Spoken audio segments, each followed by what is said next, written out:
حدیث پاک کے اندر ہے کہ زکوٰۃ جس مال کے ساتھ ملتی ہے اس مال کو تباہ و برباد کر دیتی ہے۔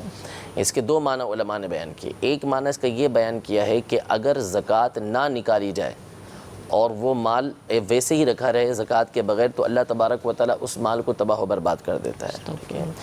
یعنی تباہ و برباد ہونے کا مطلب یہ ہے کہ اس کی برکت جو ہے اس سے ختم ہو جائے گی، ٹینشنیں اس کی بڑھ جائیں گی، یا ہو سکتا ہے کہ وہ مال چوری بھی ہو جائے۔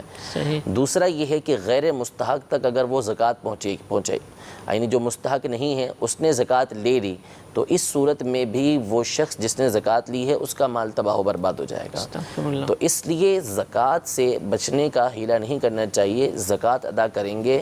اللہ تبارک و تعالیٰ کا وعدہ ہے وَمَا أَنفَقْتُم مِّن شَيْءٍ فَهُوَ يُخْلِفُهُ، جو کچھ تم اللہ تبارک و تعالیٰ کی راہ کے اندر خرچ کرو گے اللہ تبارک و تعالیٰ تمہیں اس کا بہترین بدل عطا فرمائے گا۔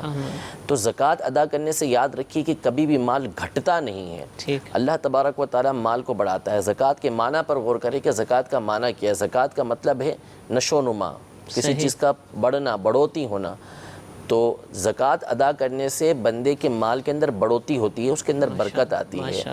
تو اس لیے زکوٰۃ سے بندے کو جو ہے وہ دور نہیں بھاگنا چاہیے، زکوٰۃ ادا کرنا چاہیے۔ اس کے فائدے بندہ دنیا میں بھی دیکھے گا اور کل بروز قیامت بھی اس کے فائدے وہ اللہ تبارک و تعالیٰ کی بارگاہ میں دیکھے گا۔ الحمدللہ، جیسا کہ آپ نے فرمایا کہ زکوٰۃ کا معنی ہی نشو و نما ہے، تو ہم دیکھتے ہیں کہ جن لوگوں نے زکوٰۃیں ادا کی ہر سال ان کی زکوٰۃ کی مقدار بڑھتی ہے، تو اس کا مطلب ان کا مال بڑھ رہا ہے، ان کے مال میں کمی واقع نہیں ہوئی۔